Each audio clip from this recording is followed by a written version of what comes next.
Hey guys, David back here with another topic for today. This one is going to be about ketogenic diets. I know that a lot of people out there are following them and seeing great weight loss success and just really swear by them. But I want to bring to light some reasons for being on a ketogenic diet, some reasons to not be on a ketogenic diet, and why, if your goal is weight loss, it really doesn't matter if you're on ketogenic diet or not. First of all, what is a ketogenic diet? Okay, ketogenic diet is, let me put it this way: what people think a low carb diet is not necessarily a ketogenic diet. Ketogenic diet is where you are getting upwards of 80% of your daily caloric needs from fat sources. Olive oil, saturated fats from animal meat, whole eggs, grass-fed butter, whole-fat dairy, nuts, things along those lines. A low-carb diet is actually it's categorized at 100 grams of carbs a day, whereas with a ketogenic diet, mostly you're getting anywhere from about 25 to 30 grams of carbs at the most during the day. So there's a big discrepancy between actually being on a ketogenic diet and being on a low carb diet. Now, most people out there who say they're on a ketogenic diet are actually not on it. They're eating way too high of protein and not low enough carbohydrates. Actually, if you eat too much protein on a ketogenic diet, it will convert some of the protein amino acids over into glucose, and it'll kick you out of ketosis. So there's a very fine balance that you have to draw there and everything, and most people out there equate a low carb diet to ketogenic diet, and that's just not the case. Now, reasons why an individual should be or look into being on a ketogenic diet. I would say that the only reasons to do it are for medical reasons. It has been shown to help improve symptoms, people with cancer, epilepsy, and Alzheimer's. What it does is the brain is already, in those cases, not getting enough glucose, okay? So you give it an alternative source of fuel, and your brain's able to function a little bit better. The glucose doesn't feed the cancer cells, and they're able to live, a more sustainable life. All those diseases are horrible, but there have been studies to show that it does help improve quality of life in these individuals. People that shouldn't be on ketogenic diet is basically any normal, healthy person. I'm sorry to say that. I know it's going to butt hurt a lot of you guys, but there's just really no good indication that a ketogenic diet is any better for fat loss than just a calorie-controlled diet. What I mean by that is there's been studies out there, and if any of you guys follow Layne Norton, I want you to go check out the video that he has, and I'll try to link it in the description below. It's called he titled it the Science of the Ketogenic Diet, something like that. Layne, great information. If you happen to watch this, thank you for everything. But studies that he pointed out in that video, when a diet is controlled for protein intake, meaning that protein stays the same in both study cases, ketogenic diet and just a calorie-controlled diet, there was no difference in fat loss in the ketogenic diet than one that was on a calorie-restricted diet with adequate protein. What does this mean for you out there that are looking into ketogenic diet or using it as a fat loss tool? It means that you are eliminating a complete food group for nothing. Carbohydrates are not the enemy. Balancing your carbohydrates is where the issue comes in.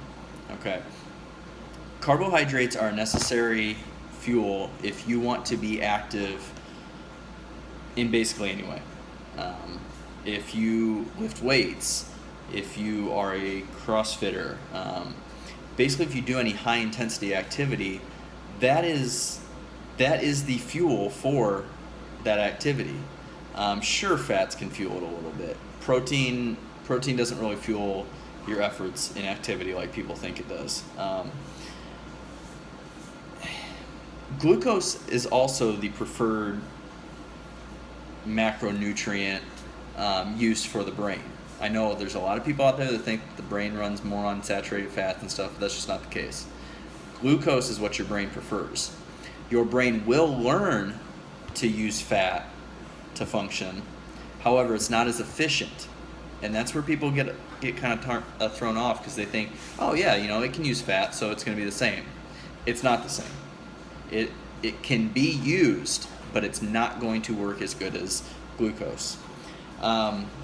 Now, there have been studies that have shown that endurance type athletes, cyclists, marathon runners, stuff like that, can perform well on a higher fat, very low carb, ketogenic type diet. Those studies are kind of 50-50 though. There's always going to be outliers in that. So glucose and fat are both protein sparing nutrients. Okay, so meaning that if you have a high fat, your body's not going to tap into its stored protein for fuel and to break down as much. Same thing with glucose. However, what people don't know is that glucose is actually more protein sparing than fat is. If you care about performance whatsoever, I would stay clear of ketogenic diets. I'm not bashing them. Like I said earlier, there are indications that they are good. But if you are competitive in any sort of way, if you're looking for improvement in strength, endurance, times, CrossFit competitions, whatever it is, if you're wanting to improve and you're using some sort of resistance type training program, you cannot eliminate carbs and expect to be performing at your very best. I've heard a lot of people claim that they feel better, they're clear-minded, they're still performing okay, and when they're on a ketogenic diet. And I'm not going to argue with that. I mean, I can't get inside their body and tell them what they're feeling. But what I can tell them and you from personal experience too, I have tried a ketogenic diet, and you cannot perform at your most efficient without glucose, carbohydrates. No matter how well you think you're performing now, it is not the top level that you could be if you wouldn't have eliminated carbohydrates. It's just science. I mean, that is how muscles work. They work on glycogen. They work on carbohydrates. So, anybody that is very active, competitive like that, I would suggest steering clear of it. And just if you're looking to lose fat, what I would do is I'd be smarter about my training program. I would incorporate more high intensity cardio, more HIIT. I would be more meticulous about my nutrition. To lose fat, you have to be in a caloric deficit. That's where I think the big problem with this runs into, is that people with the ketogenic diet think that it's the ketones that are making them burn the fat. Ketones don't burn fat, okay? What it is you've eliminated a whole food group. You've eliminated carbs, so you're automatically going to be in a caloric deficit. That's what's burning the fat that you're losing. But when you're burning that fat and you're not keeping any glycogen in your muscles, you're losing a lot of water. You're becoming dehydrated. Your electrolytes are thrown off. Your muscle belly size is shrinking. I take that back. I'm sorry. It's not shrinking. You're not losing muscle size, muscle like strength. You're you're losing the definition, you're losing the fullness of your muscle. So can you still compete? Can you still do well on a ketogenic diet? Yes, you can. Can you do the best that you possibly could if you stayed stuck on a carbohydrate diet? No, you can't. I'm sorry.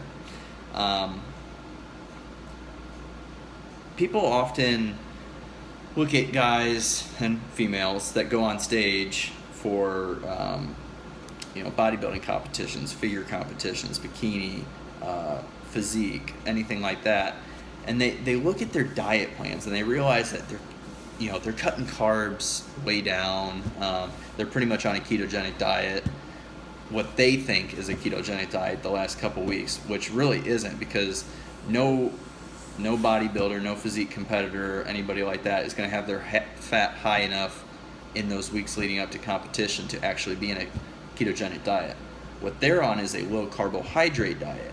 And if you go ask anybody that's competed, they will tell you that those last few weeks, even probably up to 6-8 weeks before a competition, they are in their worst physical performance shape. Not body composition, nothing like that, but they will tell you that it sucks ass in the gym for them. They cannot put up the same weight, they do not have the same endurance, and it's all because they're in a caloric restriction and because they're restricting carbohydrates. There's no magic tool behind ketogenic diets, okay? What it is it's a caloric restricted diet. You could do the same thing that with other diets and stuff. You lose fat by taking in less calories and forcing your body to utilize its stored adipose tissue as energy until you get low enough to where you're just an unhealthy body fat percentage. And I've been there. I've had my issues. So I know this from experience. I know what the feeling is. I know the foggy headedness. I know how crappy it is. And when you're not in a true ketogenic diet and you're just running on a low carb diet, that is the worst feeling in the world, because you're not getting the benefits of ketones for brain function, and you're not getting the benefits of glucose for energy. So you're stuck right here in this like middle gap area where you just are lethargic and feeling like crap because your body doesn't know what energy source it's going to use, so it's just going to kind of stay in that lull.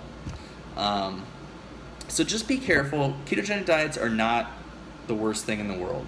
I'm just saying that you need to understand what your goals are. You need to understand what ketogenic diets can do for you and what they can't do for you. And just understand that there are drawbacks if you are a competitive athlete and you're looking for top performance. Once you start getting into competition season and all that, it's a whole nother, as far as stage ready, being a competitor, that's a whole nother factor. But even those guys are never on ketogenic diets up to competition. They're on very low carbohydrate diets and they feel like crap until they carb load the last day or two and fill back out for the competition. So do your research. If you need help and you want to understand more about it, please reach out to me. Like I said, I have experimented with ketogenic diets before, and though yes, physically body composition wise, it did great, my performance sucked. And to me, if you can't still perform while looking your best, it's not worth it. Now, it might be worth it to you. You might have health issues, like I mentioned earlier in the video, that require more of a ketogenic diet approach. And whatever your needs are, programming for training, nutrition, coaching, whatever it is, please reach out to me. You can find me on Facebook at Mathis Performance Fitness. You can find me on Instagram at Mathis Fitness. Check out my YouTube channel, and please reach out to me, because what I will do is I will take the time, I will find out about your lifestyle, I'll find out what works for you, what hasn't in the past, what your goals are, and we will put together a comprehensive plan that will allow you to succeed, and succeed in the most efficient way. Because everybody's different. Somebody that might thrive on a ketogenic diet, the other one might plummet. Somebody that might thrive on 500-600 grams of carbs a day, the other one might get, bloated and fat off of 150 carbs a day. What's important is to understand that your body, your nutrition, your training, it is all a science. And it's all a science that is to be learned step by step, because each body is a different experiment. So please reach out to me if you need coaching, training, programming, anything. I'd love to help you, love to work with you. And just remember, just believe in yourself, believe in your goals, stay strong, and just grind every day. But be smart about the information that's out there. Don't just blindly follow something. If you don't understand a certain diet or training protocol, reach out to somebody who does. Don't be afraid. Let them teach you so that you can do it right the first time and not fall into traps that so many of us have in the past and learn from.